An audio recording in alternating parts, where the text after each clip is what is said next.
दरवर्षीप्रमाणे यंदाही नागपुरात ह्युमॅनिटी सोशल फाउंडेशननं आंतरराष्ट्रीय महिला दिनानिमित्त भव्य बुलेट रॅली काढली होती. गेल्या 8 वर्षांपासून महिलांच्या सक्षमीकरणाचा संदेश देण्यासाठी हा उपक्रम राबवला जातोय.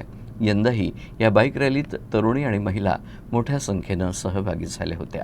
रॅलीची सुरुवात पोलीस मुख्यालय, लोहमार्ग, अजनी मैदान येथून करण्यात आली. मराठमोळ्या वेशभूषेत बुलेटवर स्वार होऊन महिला आपली ताकद, आत्मविश्वास आणि सक्षमीकरणाचा संदेश संपूर्ण शहरभर पोहोचवला. या भव्य उपक्रमात नागपूर शहरातील अनेक प्रतिष्ठित महिला, तरुणी तसेच सामाजिक संस्थांचे प्रतिनिधी सहभागी झाले. समाजात महिलांच्या वाढत्या सहभागाला चालना देण्यासाठी आणि महिलांना सक्षम करण्याच्या उद्देशानं हा अनोखा उपक्रम दरवर्षी आयोजित केला जातो. महिलांनी स्वाभिमानानं आणि आत्मविश्वासाने पुढे जाणे आवश्यक आहे.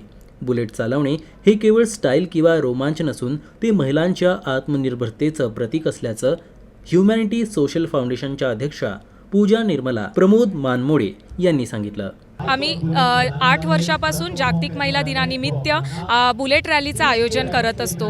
कारण आपण बघतो समाजात आपण स्त्री पुरुष समानता फक्त बोलतो, तर बोलून चालणार नाही, तर ते कृतीतून दाखवलं पाहिजे. या उद्देशातून मी ही बुलेट रॅलीचं आयोजन दरवर्षी करत असते. आणि तुम्ही बघू शकता की या बुलेट रॅलीमध्ये सर्व वयोगटातील महिला उत्साहाने सहभागी होतात आणि त्यांच्यात आत्मविश्वास निर्माण झाला पाहिजे. या उद्देशाने मी त्यांना प्रशिक्षण देऊन बुलेट रॅलीचं आयोजन करत असते.